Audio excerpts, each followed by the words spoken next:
De retour dans la tranche info sur Canal 10, place maintenant à l'échange et au débat dans notre focus. Et comme je vous l'annonçais en début d'émission, tous les lundis du mois de mars, nous parlons de bien-être, nous parlons de disciplines qui sont souvent peu connues. Et ce soir d'ailleurs, nous recevons Cynthia Le Breton de Nassine Création qui va nous parler de lithothérapie. Nous avons Astrid Grelet qui est praticienne en constellation familiale et nous avons Samuel Ferron de Spirit Body Set qui est praticien Reiki. Bonsoir à vous tous. Bonsoir. Alors, comme je vous le disais juste un peu avant qu'on commence, je voulais qu'on parte sur un petit débat général, à savoir vos disciplines. On les qualifie un peu de non conventionnelles. Comme je vous le disais, il y a la médecine traditionnelle qui mène une guerre sans merci en ce moment contre toutes les pratiques un peu particulière, un peu singulière. J'aimerais savoir déjà ce que vous en pensez de la guerre qui vous est menée, sachant que beaucoup de ces pratiques sont centenaires, voire millénaires, ont été pratiquées depuis longtemps, mais elles sont remises en cause maintenant. On parle de vraies sciences, de fausses sciences. Qu'est-ce que vous en pensez ? Moi, je pense qu'en fait, on arrive à une période où il faut vraiment arrêter de vouloir dissocier tout ce qui est scientifique, médecine moderne, etc., et pratique ancestrale. Puisqu'au final, ce qui se passe, c'est qu'à force de faire des recherches scientifiques, etc., on arrive à comprendre que les pratiques ancestrales s'expliquent scientifiquement parlant. On le voit beaucoup avec les neurosciences, par exemple. Donc je crois qu'à un moment donné, il faut vraiment aller vers une médecine intégrative où toutes les pratiques puissent être liées les unes aux autres. Et voilà. Pas de scission, mais plus complémentarité entre les disciplines. Exactement, parce qu'en fait, quand on est dans des thérapies alternatives, on a besoin bien souvent de savoir s'il y a... on a besoin d'avoir un avis médical et on n'est absolument pas là pour se substituer justement à la médecine et aux avis médicaux. Et à un moment donné, on le voit de plus en plus dans nos pratiques, on a des médecins, on a des infirmiers, on a beaucoup de personnes qui ont été formées à la médecine, qui pratiquent encore la médecine et qui viennent pourtant nous voir.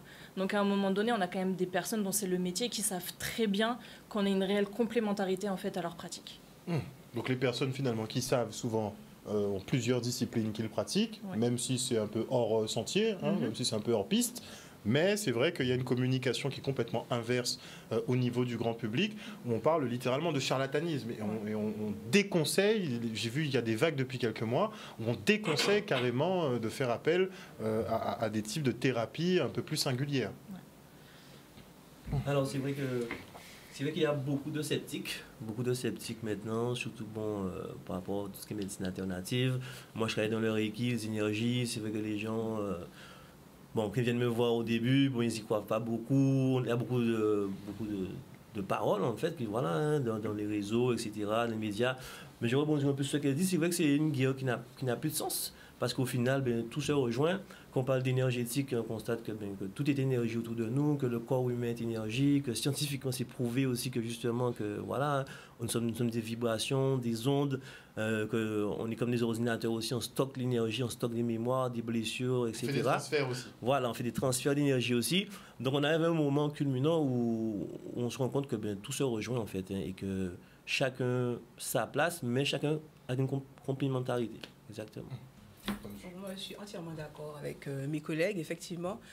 Pour ma part, donc, je suis créatrice de bijoux, mais j'utilise la lithothérapie, donc, qui est le soin par les pierres, pour ceux qui ne savent pas. Nous n'avons rien inventé, ça existe depuis la nuit des temps. Et de toutes les façons, dans les pierres, donc, que j'utilise dans mes bijoux, on retrouve des éléments chimiques qu'on retrouve dans le corps humain.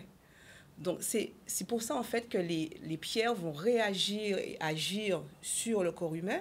Parce que, par exemple, si vous avez une améthyste, on sait que dans l'améthyste, on va retrouver des éléments chimiques. Donc là, je ne les ai pas, mais des éléments chimiques qui vont aider au sommeil, à dormir un peu mieux, à avoir un sommeil réparateur, à calmer, donc tout ce qui est sur le système nerveux. Donc, on retrouve les mêmes éléments chimiques dans l'améthyste. Donc, c'est tout à fait normal après que ça agisse effectivement sur cette partie-là, sur l'homme. Donc là, franchement, moi, en ce qui me concerne, je ne me sens pas en guerre. Pas du tout. Je viens en complément et je reçois, tout comme Astrid, des médecins, des infirmiers, des chirurgiens, des dentistes, tout corps de métier, en fait, dans le médical, qui viennent en complément et qui sont très à l'aise et qui d'ailleurs qui vous parlent même pas de médecine, hein, ils vous parlent carrément de je vais chercher la pierre qui me correspond, la pierre du moment. Quelle est ma pierre du moment? Donc bien sûr, on va pas expliquer, dire à la personne tu prends telle pierre, ça se passe comme ça et puis demain tu es guéri. Il y a un travail aussi personnel à faire. Donc moi c'est très important ce travail personnel et je pense c'est là que où il faut tout le monde voilà. Il faut arriver à cadrer vraiment, parce que autant il y a des bienfaits effectivement, Exactement. par exemple sur les pierres, mais comme on est dans le domaine de l'infiniment petit, de l'invisible, le problème qui se pose aussi, c'est que certains peuvent vendre des bienfaits qui n'existent pas ou une efficacité qui n'est pas du tout prouvée. Donc là, c'est vraiment c'est notre part d'être honnête et d'expliquer à la personne qu'on n'est pas là, on va pas la guérir en fait, on va faire le point sur ce qui se passe, comment elle se sent, et on va l'accompagner, mais c'est elle qui fait le travail, on va l'accompagner. Donc moi, le bijou chez moi, c'est un outil d'accompagnement au développement personnel. On fait le point, vous en êtes où, qu'est-ce qui se passe et où vous voulez aller. Donc on va trouver la pierre par rapport à ce qui se passe qui vous accompagne. Mais absolument pas, vous arrivez, je vais vous guérir, moi je ne suis pas guérisseuse. Est-ce qu'on n'a pas eu un problème dans la transmission aussi? Puisqu'effectivement, nos grands-parents le faisaient, tout le monde le faisait. Mais en fait, on nous disait beaucoup, fais ça mais sans explication. Tout à fait. Donc les pierres qui existent, parce qu'il y a des choses chez les plantes, dans les plantes, autre chose qui existent, mais aujourd'hui, ce qu'on faisait avant, aujourd'hui on ne nous a pas transmis vraiment cette culture. Voilà, telle plante, c'est vraiment pour telle chose, tu utilises comme ça, comme ça. Les pierres, ça existe depuis l'époque de Pharaon. Le lapis, par exemple, c'est sa pierre de prédilection. Ben, ils utilisaient des cataplasmes, tout ça pour se soigner. Donc là, on arrive, on récupère des choses qu'on faisait déjà, mais nous n'avons rien inventé. Et je pense, je suis sûre que bien... on va s'arrêter là. Mais non, moi, je ne suis pas en guerre. Absolument pas. Non, vous n'êtes pas. Ah oui, absolument vous n'êtes pas. Voilà, mais on a le côté de la science dure, par contre, la médecine dure, là. Tout à fait. Contre, eux, on sent qu'ils ont une dent un peu contre... Tout à fait. Mais, par exemple, c'est vraiment une question de pays aussi. Je sais qu'il y a des cultures où la vous allez Chine, vous par faire... exemple, ça peut cohabiter, les deux types de Ben oui, parce que médecine vous allez peuvent vous faire cohabiter. opérer des fois et vous allez avec votre maître Reiki, par exemple au Canada, vous rentrez dans un hôpital pour une opération, vous rentrez avec votre maître Reiki qui travaille sur vous pendant que vous faites opérer. Donc, c'est une question d'ouverture aussi. Et en France... Et nous, on est trop fermés. On non, est trop sur le matériel. Non, on n'est pas ouvert du tout à du tout. Mais... il y a des pays aussi où, par exemple, vous faites suivre sur une thérapie, c'est remboursé par votre mutuelle. C'est vraiment une question. Mais vous qui parlez justement de ces questions énergétiques, de fréquences, de choses comme ça, ça se démocratise dans la population ou bien il y a encore beaucoup de réticence? Parce qu'il y a quelques années, c'était déjà difficile de placer certains concepts. Hein? Je pense que ça va de mieux en mieux. Ça va de mieux en mieux, les gens acceptent plus. Après, on a cette période du Covid aussi où les gens sont rentrés beaucoup plus en introspection. C'est quoi le bien-être aussi, hein? C'est quoi le bien-être? C'est relié à quoi? Manger bien, se nourrir, etc. Mais à part de ça, on voit qu'il y a des choses qui vont plus loin. C'est qui on est vraiment, voilà. C'est qui on est vraiment. Guérir l'âme, comme on dit. Aller vraiment, ne pas dissocier, on va dire, la médecine physique, de la médecine psychologique, de la médecine énergétique. Chaque personne parle de vérité.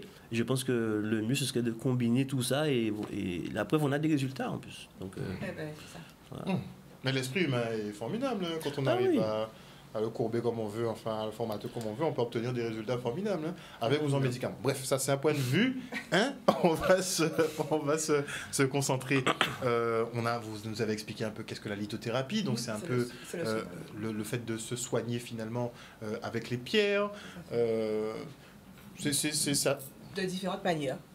Oui, dites-nous en plus. Alors, les pierres, on peut décider, on choisit vraiment comment on les utilise. Effectivement, moi, je suis sur la partie bijoux, mais je suis très ouverte au reste. J'explique beaucoup aux personnes. Je développe un petit peu ça aussi. Les pierres, on peut utiliser aussi de l'eau de pierre à boire. Donc, c'est de l'élixir de pierre. Oui, de l'élixir de pierre. Alors, et dessus, j'aimerais, et ça, je le précise à chaque fois, la lithothérapie ne va jamais remplacer un traitement médical. D'accord? Si on a un traitement médical, et je le précise à la télé, on poursuit son traitement, c'est un complément. Et là où je vais plus loin, c'est que effectivement, on peut avoir une pierre, choisir une pierre, la faire tremper dans de l'eau. Sauf que ça peut être très dangereux, parce que certaines pierres, justement, par rapport à ces éléments chimiques, peuvent vous empoisonner à petit feu, petit à petit. Par exemple, une malachite qui a beaucoup de mercure, mais ça peut vous empoisonner. Donc, je privilégie... Voilà, vraiment, ce que je conseille aux personnes, c'est un système que je développe aussi, un système de bâton, où moi, je choisis les pierres que je vais y mettre, je choisis les compositions par rapport au profil récurrent que j'ai chez moi, et ça vous permet d'avoir l'énergie, de récupérer l'énergie des pierres dans de l'eau. Donc, ce bâton, donc ça évite aussi toute contamination. Vous avez aussi des pierres brutes qui ont des petits résidus qui, quand ça trempe dans de l'eau, ça se détache. Là aussi, on ne sait pas d'où ça sort. Donc, je pense que le meilleur moyen, c'est la méthode indirecte. Donc, ce système de bâton de pierre que vous faites tremper dans un verre. Là aussi, vous choisissez le verre, donc pas de plastique, pas un verre en verre. Et là, ce bâton, enfin, les pierres vont pas toucher l'eau, mais elles vont charger cette eau. Et c'est l'eau de pierre que vous allez boire. Donc, c'est un exemple on peut avoir le bijou, l'eau de pierre, on peut avoir des pierres qu'on pose chez soi. Par exemple, je suppose que Samuel, à côté, a, je pense, certaines pierres qu'il va choisir par rapport à son activité. Donc, les pierres seront ornementales, donc dans son environnement. Et là aussi, on va choisir une chambre, une cuisine, une salle de bain, un salon, l'entrée, selon ce qu'on veut travailler, mais dans la pièce, quel coin de la pièce, là, un mélange de feng shui, etc. On peut aussi utiliser les pierres de différentes manières. Par exemple, il existe des sextoys en pierre. Des sextoys en pierre. Tout à fait, tout à fait. Voilà, tout à fait. Je ne m'attendais pas. Voilà, j'imagine bien. Là, c'est encore autre chose qu'on travaille. Donc, il y a l'œuf de yoni que la femme va utiliser dans son vagin, mais il y a aussi autre chose. Il y a le choix de la pierre. Voilà. Et bien, on choisit la pierre. Qu'est-ce qu'on veut travailler? Et ce sera direct. Voilà, en direct. Et il y a encore d'autres façons d'utiliser les pierres. Moi, pour les téléspectateurs, puisque beaucoup entendront, on parle de pierre, d'effets de pierre. Ouais. Vous savez, quand on est un peu profane ou bien qu'on ne s'intéresse pas forcément à ce genre de choses, bon, une pierre, c'est une pierre. Hein. On wash, c'est un wash. Hein. Donc, on parle de ça, mais je pense que les gens ont du mal peut-être à visualiser l'impact et l'effet que peut avoir effectivement, par exemple, les pierres dont vous parlez. Et juste pour souligner, c'est comme il y a des pierres qui sont aimantées, des pierres qui sont magnétisées, des pierres qui sont électrifiées. En fait, ça peut être des conducteurs et effectivement, il y a certaines propriétés qu'on ignore, mais qui résident à l'intérieur. Donc, ce sont des pierres précieuses ou fines. Alors, on ne dit plus, pareil, semi-précieux, c'est interdit, ça a été légiféré et tout. C'est interdit, cette appellation semi-précieux. Ce sont des pierres précieuses, donc il y a une catégorie elles sont 4, les pierres précieuses. Donc, saphir, émeraude, diamant et rubis. Et ensuite, vous avez des pierres fines. Et là, c'est le reste. D'accord. Etc. Donc, ce sont des pierres qu'on trouve dans la terre, hein, ça ne pousse pas sur les arbres et tout, voilà. Quoique, il y a quelques-unes qu'on fait pousser, c'est encore autre chose, dans des laboratoires, etc. Ça, c'est encore autre chose. Et par exemple, il y a aussi des pierres qui sont des matières organiques, comme par exemple l'ambre, etc. Donc, ce sont des résines qui ont séché, qu'on a mis dans la catégorie de pierres, mais ça reste des matières organiques, comme le corail, comme la nacre, tout ça, mais qui sont dans la même catégorie et qui ont aussi une énergie. Là, sur la nacre, on sera sur une énergie beaucoup plus féminine, par exemple. On va travailler l'intuition, la psychologie, etc. D'accord. Voilà. Mais parce que tout le problème qui se pose encore, c'est effectivement, on a une certaine ancestralité dans certaines choses, par exemple sur les pierres, mais le problème qui se pose, c'est que, bon, autant eux savaient peut-être ce qu'ils faisaient, autant maintenant les gens sont moins au courant, et on a beaucoup d'effets de mode. Donc depuis quelques années, on a tous les petits bracelets, avec les œils de ci et machin de ça, et donc protection divine. Ça c'est ma hantise. Ça c'est ma hantise. Alors, c'est quoi ma hantise? C'est que les personnes vont acheter des bijoux. Moi, ce que je demande aux personnes aujourd'hui qui sont dans ça, qui vendent des pierres, assurez-vous de donner la bonne information à vos clients parce qu'on met une intention sur son achat. Si je ne sais pas ce que j'ai au bras, je ne peux pas avoir la bonne intention. Donc, quand on arrive chez moi au showroom et qu'on a un bijou en pierre et qu'on ne sait pas ce que c'est, moi, franchement, ça commence à me donner des petits boutons et franchement, ça m'agace. Ça m'agace parce que, en fait, on est parti sur un bien-être, sur un vrai travail. Et on ne sait pas ce qu'on porte. Donc, du coup, c'est dans le bras. Et ça devient effectivement un effet de mode. Mais je respecte parce qu'il y a des clients qui me disent, encore ce matin, j'ai une qui m'a dit, écoute, ton énergie, ton histoire d'énergie dans les pierres. Très clairement, je mens. Mais c'est beau. Donc, je viens chez toi parce que c'est beau. Le côté, la pierre lui parle. Elle trouve ça magnifique. C'est la fréquence de la pierre qui lui parle. Mais c'est ça aussi. C'est ça, parce que la pierre, elle vous appelle aussi. Vous pouvez la choisir comme elle peut vous choisir. Donc, celles qui décident qu'elles veulent vraiment travailler, soyez conscients de ce que vous avez au bras. Essayez de demander, récupérer le nom, de retourner sur Internet, vous renseigner sur les vertus de la pierre, parce qu'on va utiliser les vertus pour créer une intention, etc. Mais effectivement, il y en a beaucoup. Vous leur parlez beaucoup de l'intention et de l'importance de l'intention? Oui, alors 3 choses. On décharge un bijou ou une pierre, on recharge avec une énergie solaire ou lunaire, et on met une intention dessus. Mon intention, c'est qu'est-ce que j'ai envie de travailler, où je suis là, qu'est-ce que j'ai envie d'améliorer avec la pierre que j'ai choisie. Et pour moi, c'est ça mon intention, c'est très simple. Donc, on parlait de lithothérapie, donc dans ce cas, une spécialité autour des pierres, n'est-ce pas? Vous nous avez parlé aussi des pierres à boire, finalement. Oui, j'ai appris des choses aujourd'hui, donc je suis content. Je suis très content. Donc, les pierres à boire, les pierres en sextoy aussi.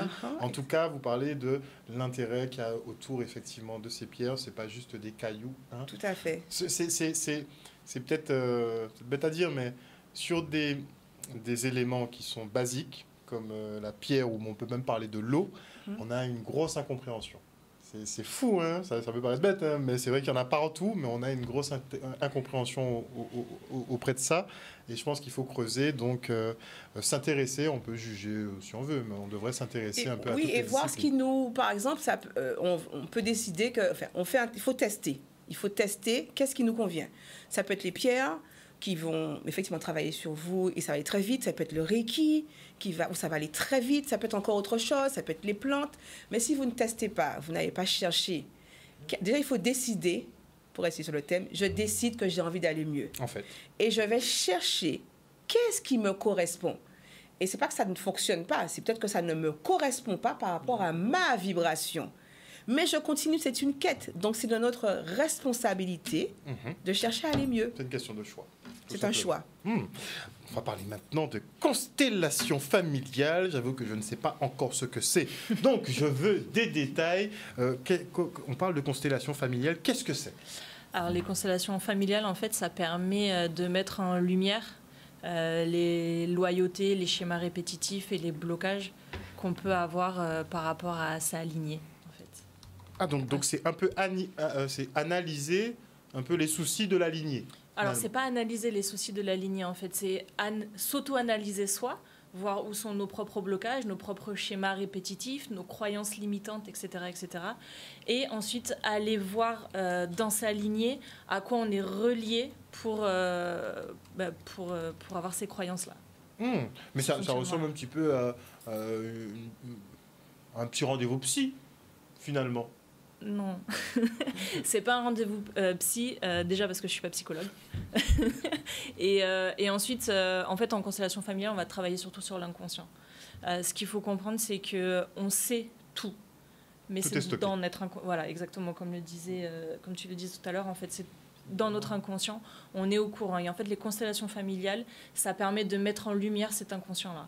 Et donc, à partir du moment où on arrive à poser de la conscience sur son fonctionnement, sur ses schémas, sur ses blocages, eh ben, on peut défaire ces liens-là.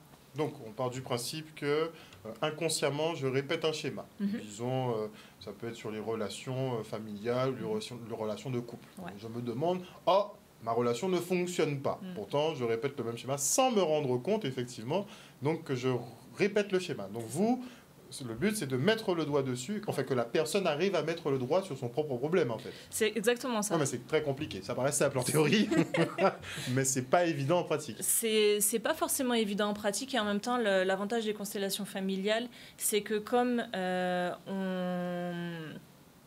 on fait rentrer en fait les membres d'autres personnes qui vont jouer les rôles des membres de la famille. Et du coup, c'est quand la personne commence à positionner, on va rester sur le couple par exemple, quand la personne commence à positionner son couple parental d'un côté de la pièce puis de l'autre, le couple de ses grands-parents d'un côté et encore de l'autre, et que en fait personne n'est à sa place, assez facilement elle arrive à se rendre compte du pourquoi, du comment, elle n'arrive pas à faire de couple. Et en plus de ça, moi je pose des questions aussi sur l'histoire, qu'est-ce qui s'est passé, les événements marquants. Et donc voilà, on arrive comme ça à faire des liens et ça remonte en fait à la conscience des personnes. Et on dit que pour se guérir, il faut avoir conscience déjà de sa maladie, sinon on ne peut rien traiter du tout. Donc arriver à mettre le doigt effectivement sur notre problématique, c'est un travail qui est long. Pas nécessairement, ça peut... en une constellation, en fait ça dépend un petit peu, hein. C'est vraiment... Il y a des personnes, ça va aller très vite. Parce que c'était tellement là, tellement présent qu'une seule constellation, au final, ça va suffire. Il y a des personnes qui vont faire une constellation et qui vont se rendre compte qu'elles vont avoir besoin encore d'autres choses derrière. Il y a des personnes qui vont continuer à faire d'autres séances de constellation en voulant travailler sur d'autres sujets.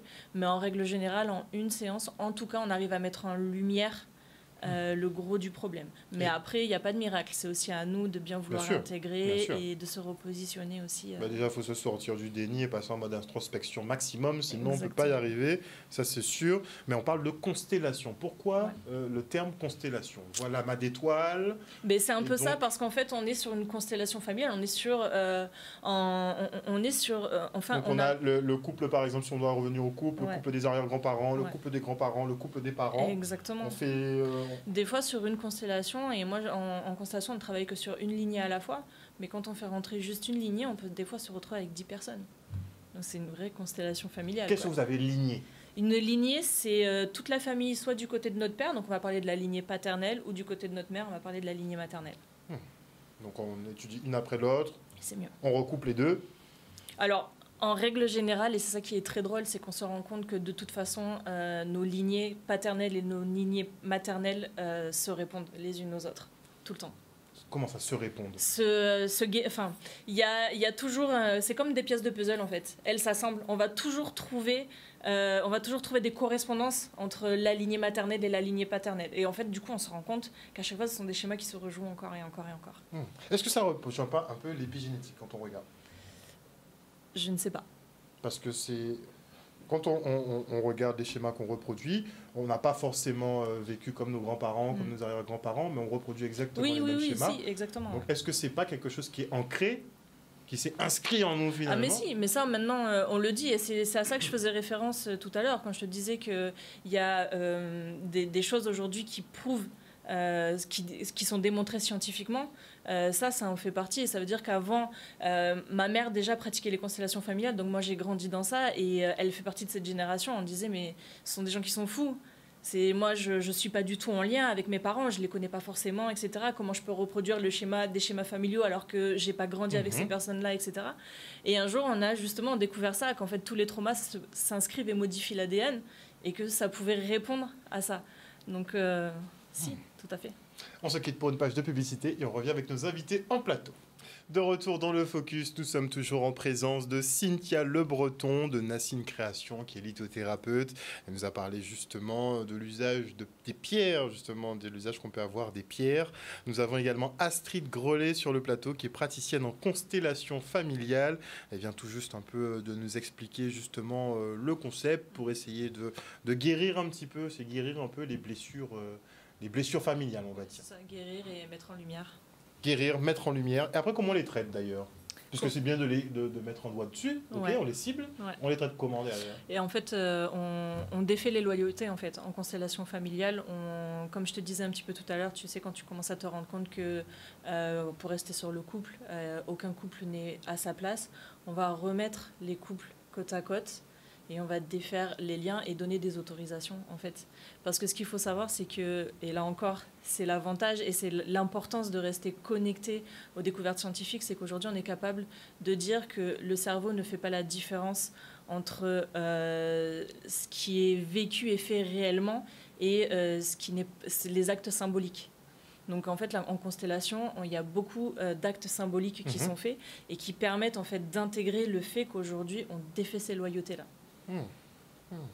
Non, pas mal. Nous avons donc aussi Samuel Ferron sur le plateau de Spirit Body Set. Vous êtes praticien Reiki. On a survolé rapidement tout à l'heure en parlant de la pratique de Reiki, justement. Madame Le Breton nous disait que dans certains pays comme le Canada, justement, on pouvait se faire accompagner par son praticien Reiki pour aller en opération. Mais, pour ceux qui ne savent pas, qu'est-ce que le Reiki? Alors, le Reiki, déjà, tout d'abord, on va sur ce qu'on appelle un soin naturel. Donc, soin naturel qui va interagir, on va dire, avec l'ensemble de notre structure énergétique. Quand on va parler de structure énergétique, ben, directement, on va parler des fameux chakras. Donc, les chakras qui sont les centres énergétiques du corps humain. Les chakras couronnes, voilà, tout ça. Voilà, exactement, on peut voir à l'écran. Donc, les chakras, donc les centres énergétiques du corps humain, en sachant que le corps humain, ce n'est pas qu'un corps physique, mais c'est différents corps énergétiques, en fait, qui vont nous s'emboîter comme une poupée russe. Et les chakras, en fait, sont les portes d'entrée et de sortie de ces différents corps. Donc, ils vont avoir un impact sur notre santé physique, sur notre santé mentale, sur notre santé émotionnelle, mais aussi sur notre santé spirituelle. Donc, on va vraiment travailler sur les 4 points de conscience. Après, il faut savoir que naturellement, les chakras sont dits équilibrés, mais face aux différents événements de la vie, donc des blessures émotionnelles, des traumatismes qu'on a pu vivre. On est équilibré. C'est-à-dire qu'on arrive dans le vaisseau équilibré. Voilà. Naturellement, les chakras sont faits pour être équilibrés en tout cas. Mais après, je vais rebondir un peu sur ce que ma collègue disait. C'est-à-dire que quand on parle des chakras, on va parler aussi de... Moi, je vais parler en tout cas de ce qu'on appelle des karmas familiaux. Donc, on va parler aussi de mémoire, qui se transmettent de génération en génération. Donc, on va dire qu'on arrive déjà avec un petit bagage, quand même. Un petit bagage, mais naturellement, voilà. Parfois très gros. Ouais, voilà, ça dépend. Parfois, on a même les bagages de toute la famille. C'est exactement ça. Donc, on va dire que le but du Reiki, c'est de vraiment pouvoir retrouver ce qu'on appelle une harmonisation au niveau de ces fameux chakras hein, qui ont été déséquilibrés tout au long de notre vie, en faisant ce qu'on appelle des soins énergétiques, qu'on peut appeler aussi des soins libérateurs, qui nous permettent justement de libérer tout ce qui est blessures d'âme aussi, hein, comme on appelle les 5 blessures d'âme, blessures de la trahison, de l'abandon, de l'injustice, l'humiliation ou le rejet. On peut travailler aussi justement sur des séparations difficiles aussi, hein, des trahisons, des déceptions sentimentales, des fausses croyances. Donc voilà, c'est un très large spectre, je dirais. Alors on a vu tout à l'heure justement sur le schéma les différents chakras dont tu parles. Les couleurs ne sont pas anodines. Non. Qu'est-ce que ça signifie? On a les 7 couleurs de l'arc-en-ciel déjà.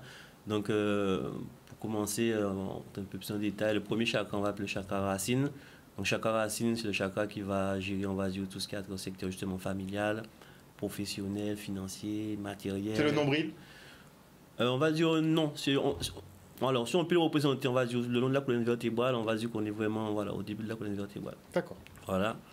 Donc chakra racine qui est lié aussi à la famille, comme je disais, au fameux karma familial. Donc c'est par rapport à ces chakras qu'on peut voir justement s'il y a un karma, s'il y a des mémoires à libérer, etc.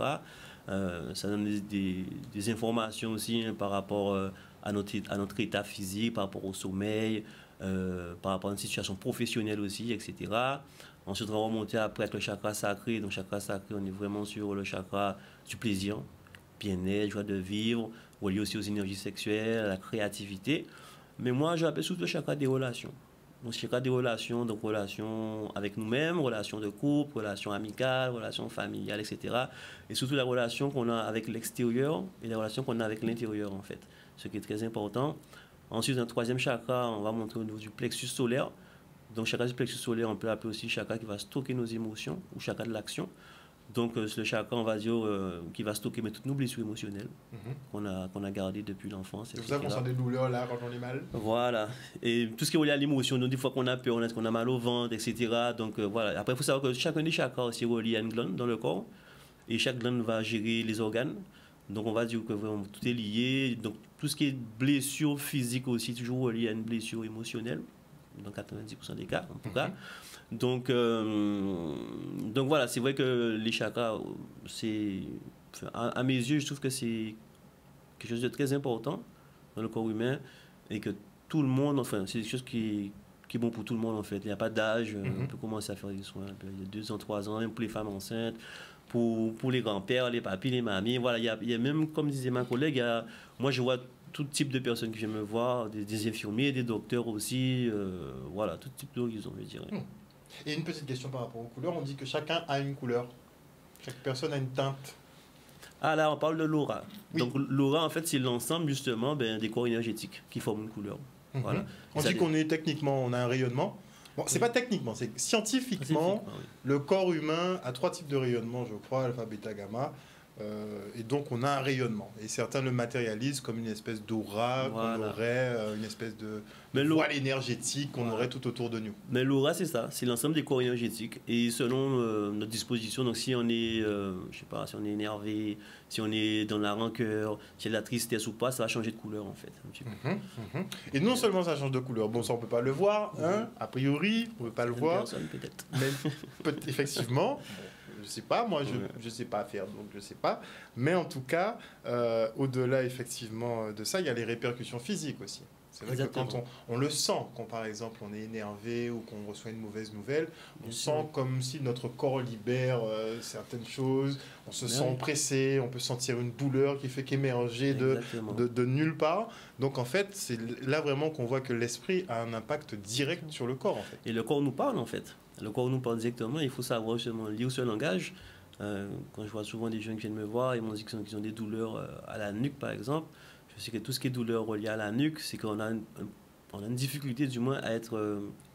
on n'est pas assez flexible dans la vision des choses en fait, dans notre vie. On est trop focus sur des choses, on est trop sectaire. Donc on bloque son coup. Voilà. Et le coup va se bloquer en fait tout seul. C'est le corps qui nous parle en fait. Et une fois qu'on est conscient de ça, naturellement on peut se guérir. On dit qu'on peut se rendre malade soi-même. Mais je pense que on se rend malade tout seul en fait. Hein. Et des fois inconsciemment parce que justement ça remonte à des lignées ancestrales justement et on se dit on n'est pas au courant. On se demande des fois mais pourquoi ça nous arrive, etc. Mais en fait c'est pas un hasard. Donc on peut apprendre à gérer un petit peu tout ça. Parce que les émotions, ça gère un petit peu tout. Voilà. Et on peut arriver à lisser, à avoir la maîtrise de ces émotions. Alors on va dire que le point fort du Reiki, en fait, par rapport à ce que je fais moi personnellement, c'est vraiment la libération. Donc c'est vraiment libérer, je dirais, voilà, toutes les blessures qu'on a pu avoir, nos croyances limitantes, etc. On parle de libération, mais ça consiste en quoi la libération? C'est quoi? C'est accepter? Alors, la libération, concrètement, disons que moi quand je fais un soin énergétique, pendant les 2 semaines qui vont suivre le soin, les patients entrent en période de libération. C'est-à-dire qu'il va s'en suivre différents types de symptômes, par exemple. Donc ça peut être aussi des douleurs qui vont apparaître. Mais comme je dis souvent à mes patients, quand le feu qui est dans notre corps sort, ben, ça brûle aussi, comme quand ça rentre. Il peut y avoir des migraines, on peut avoir des pleurs aussi. Donc il faut se mettre à pleurer sans savoir vraiment pourquoi. Tout ça en une période de libération, en fait. On libère de différentes façons. Après, ça peut être des rencontres aussi anodines qui vont nous pousser justement soit à libérer une colère aussi. Donc on va entrer comme par hasard en interaction avec des gens qui vont nous faire sortir de nos gonds, mais c'est pour se libérer en fait. Et quand on se libère en fait, ça nous permet de laisser la place à ce qu'on appelle le chi, donc l'énergie vitale, l'énergie qui est une énergie plus pure, une énergie plus neutre, je dirais, et que cette énergie amène justement l'équilibre. Et ce fameux équilibre intérieur va se refléter directement dans notre vie extérieure en fait. Les choses vont devenir plus fluides pour nous. Effectivement, on va retrouver un bien-être, je dirais, à tous les niveaux. Donc ne pas hésiter à tout évacuer, à tout relâcher. Voilà. Il y a certains qui font qui crient. C'est bien aussi. Fait crier, casser, sauter. Mais trouver un moyen en tout cas. Mais de toute façon, d'extirper le mal qui en. Mais naturellement, ça se fait naturellement. Après le soin, ça se fait naturellement. Après, moi, je n'ai pas de mainmise dessus, comme je dis souvent à mes patients. C'est l'univers qui décide, c'est la vie qui décide comment vous allez libérer en fait chaque chose. Très bien.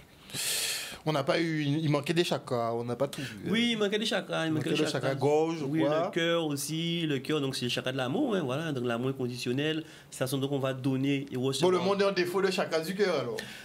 Là, on est en panne. On est en grosse panne là. On est en grosse panne, mais en même temps, des fois, on donne trop aussi. Le chakra peut être trop ouvert. Donc quand on est hyperactif, ça veut dire qu'on a, comme on dit, c'est aussi mon grand cœur, ça veut dire qu'on va donner beaucoup aux autres, mais pas se donner l'amour qu'on mérite aussi. Donc un manque d'estime de soi, etc. Souvent de la tristesse aussi dans le cœur, voilà. Après le cœur aussi, c'est souvent relié aussi à l'aspect du temps. Quand on est en hyperactivité, ça veut dire qu'on va être très focus sur le futur. Quand on est bloqué, ça veut dire qu'on est plus focus dans le passé, mais en sachant que le seul moment qui existe, c'est le moment présent. Donc quand on est dans le passé, dans le futur, on n'est pas là en fait. Donc on n'agit pas sous notre vie pour réaliser nos rêves de cœur, entre parenthèses. Après, on vit dans une société oui, qui ne laisse déjà pas vraiment de place pour ce genre de concept. Par exemple, les théories un peu spirituelles, tout ce qui est un peu spirituel, l'ésotérisme et tout. Bon, on n'est pas dans la société qui valide ça à laquelle. Oui, c'est sûr. Mais après, je pense que chaque personne a le pouvoir d'agir sur eux-mêmes. Et moi, je me rends compte que les gens viennent... moi, ça fait 5 ans que je pratique. Et les gens viennent de plus en plus. Ils sont de moins en moins réticents. Et comme elle disait, en fait, ma collègue, il faut expérimenter pour voir les résultats. Parce qu'en parler, c'est sûr qu'on peut dire des choses, voilà, inventer mon émerveille. Mais tant qu'on n'a pas expérimenté, on ne peut pas vraiment toucher la chose. Et puis, il ne faut pas vous croire sur parole, il faut tester. Voilà, il faut tester. Il faut venir. Très important. Alors, on va reprendre rapidement, justement, avant la fin de ce plateau. Donc, lithothérapie. Oui. On peut faire appel aux pierres, pas n'importe lesquelles, voilà, pas n'importe choisir comment. sa pierre du moment. Et par rapport à ce qu'il disait, Samuel, c'est quand on a, par exemple, bien défini ce qui se passe, quand on a parlé, par exemple, d'estime de soi, ben on sait qu'on peut aller sur un quartz rose, par exemple. Donc, il peut y avoir des fois un travail combiné. Ça veut dire qu'on peut effectivement venir chez Nascent Création, mais on peut aussi aller chez Samuel, on peut aller chez Astrid, et combiner tout ça et avoir quelque chose de très complet. Mais on rappelle que vous êtes des outils. Voilà, nous sommes des outils. Il y a la volonté. Si moi, c'est les personnes qui rentrent chez moi, c'est vous avez envie d'avancer. Vous découvrez ce que c'est, ça vous convient ou pas. Vous avez cette volonté d'avancer et moi, je suis là en accompagnatrice. Juste pour vous guider, sans... le but n'est pas de ressortir absolument quelque chose. Il faut être conscient de ce qu'on fait. Il faut avoir envie de le faire correctement. Et respecter les pierres, je demande ça. Se respecter et être honnête. Parce que si vous n'êtes pas honnête, il ne va rien se passer. Mais il n'y a aucun résultat. Hein. Il ne va rien se passer. Mais honnête avec vous-même, parce que moi, je le sais, je vois que vous n'êtes pas honnête. C'est vous qui décidez. Mais parfois, pas pour décharger les gens, mais parfois, le défaut d'honnêteté, c'est beaucoup de déni aussi. Oui, c'est parfois pas évident. Des réalités qu'on ne veut pas voir. Oui, mais on a des mécanismes de protection. Donc, c'est pour ça que je complète aussi avec une consultation où j'accompagne. Si je sens que même si on me parle de confiance en soi, mais quand je discute, on est sur de l'estime, je vais donner un seau de citrine, par exemple, la citrine qui travaille qui va agir sur la confiance, aider, il ne va rien se passer. On est sur de l'estime de soi. Je ne m'aime pas, quand je me regarde, c'est pas évident, je parle de moi, je me traite mal, mais il ne va rien se passer. Si je ne m'aime pas, comment je peux être conscient de la somme de mes capacités pour avancer sur un projet? Non. Donc j'arrête, je dis, on va passer à autre chose. Si la personne est d'accord, bien sûr. Et l'autre chose, ça peut être essayer de gérer les questions familiales. Donc, on a ces constellations familiales. Moi, ce que je retiens, c'est que c'est important, finalement, de travailler sur des blessures d'enfance, mais aussi de connaître les blessures donc, de ses parents, de ses arrière-grands-parents et de toute sa lignée, en fait. Ça, c'est un truc qui ne doit pas nous échapper. Les souffrances, les dommages qui ont été causés sur la lignée. En tout cas, ce sont des choses qui ne doivent plus être normalisées. On a souvent tendance à dire oui, mais à l'époque c'était comme ça. Effectivement, c'est un fait. À une certaine époque, il y a des choses qui étaient acceptables qui ne le sont plus aujourd'hui. Et en même temps, ça n'a pas empêché nos ancêtres de souffrir de cette situation-là. Et nous, aujourd'hui, de porter ces blessures-là. Donc simplement d'accepter qu'effectivement, à cette époque-là, c'était comme ça. Mais qu'aujourd'hui, ça me fait du mal parce que je porte ça. Et donc, ce n'est plus acceptable pour moi. Donc, je défais ce lien-là. Arriver à briser... Dénouer, je préfère. Dénouer ? Ouais, parce dénouer. Que les cercles, moi j'allais sur le cercle qu'il faut arriver à briser ces cercles vicieux un peu. Ouais, il faut briser le cercle vicieux, mais il faut dénouer les liens, les loyautés. Il faut quand même... Moi, ce que j'aime beaucoup en constellation familiale, en fait, c'est d'apporter de la douceur, de la compréhension. Et en fait, on se rend compte qu'à partir du moment où les personnes comprennent ce qui s'est passé dans leur arbre, en fait, dans leur généalogie, on le voit corporellement parlant, elles se relâchent et il y a la paix qui arrive. Et pour moi, c'est de ça qu'arrive la guérison, en fait, le mieux-être. Mais il faut déjà arriver à en parler. Hein. Et en même temps, c'est ce qui est chouette avec les constellations familiales, parce que souvent les personnes disent oui, mais dans ma famille, on ne parle pas. En général, les familles qui ne parlent pas sont des familles où il y a beaucoup de secrets, il y a beaucoup de tabous, il y a beaucoup de non-dits. Donc comment savoir, comment traiter? Et c'est là que c'est incroyable avec les constellations familiales, c'est ce que je disais tout à l'heure, en fait, notre inconscient, c'est tout. Et du coup, en posant moi, je pose des questions, je pose des questions sur des situations, comment la personne réagit face à l'injustice, face à la solitude, etc., etc. Et on arrive à remonter petit à petit et à comprendre. Et c'est comme ça qu'on peut même résoudre des situations alors que la personne n'a pas d'informations. J'ai des personnes qui ont été adoptées, donc qui ne connaissent rien de leur famille biologique. Et on arrive quand même à remonter sur leur famille biologique. Donc on peut travailler de différentes façons. Encore faut-il avoir écho effectivement de toutes ces pratiques. Moi, ça me parle beaucoup ce que vous dites, puisque à un moment donné, puisque c'est vrai que dans les familles antillaises, on n'aime pas trop parler de certaines choses, des relations de couple notamment, hein, il y a beaucoup de choses qui restent cachées. Et c'est vrai que quand pas remonté ma filiation, mais quand j'ai parlé à ma grand-mère. Ma grand-mère, ça m'a raconté son histoire. Et j'étais voir... Enfin, il y avait ma mère qui m'a raconté son histoire. Ma grand-mère m'a raconté son histoire. Et mon arrière-grand-mère, elle racontait la même version. Ouais. C'est incroyable, mais elles avaient une espèce de vision commune et elles me racontaient les mêmes événements, qu'elles ont vécu les choses de la même façon, mais à une génération d'écart à chaque fois. C'est ça. Ce que j'ai trouvé... Et le pire, c'est qu'elles n'avaient pas fait le lien. Ça, c'est souvent le cas. On appelle ça de façon pas très polie, mais la chaise du con, en fait. La chaise du con. La chaise du con. Tu découvres des expressions aujourd'hui. Oui, clairement. Mais je découvre des choses. Donc moi, je suis content ce soir. En tout cas, merci beaucoup à vous trois d'être venus sur ce plateau, nous présenter donc vos disciplines respectives, à savoir la lithothérapie, les constellations familiales et le Reiki. Moi, je te dis aux téléspectateurs et à tout le monde en général, bon, vous n'avez pas à croire les gens sur parole, hein, chacun vient présenter ce qu'il fait, et c'est à vous de tester, de vous renseigner, de tester si vous le voulez, et vous pourrez vous faire votre avis dessus. En tout cas, merci pour toutes ces explications. Merci à vous. Merci à toi d'avoir reçu. Voilà, chers téléspectateurs, on se quitte. On espère que vous avez passé un bon moment en notre compagnie, et on se retrouvera mardi prochain pour une nouvelle émission Bien-être. Une bonne soirée à vous. Bisous tout le monde.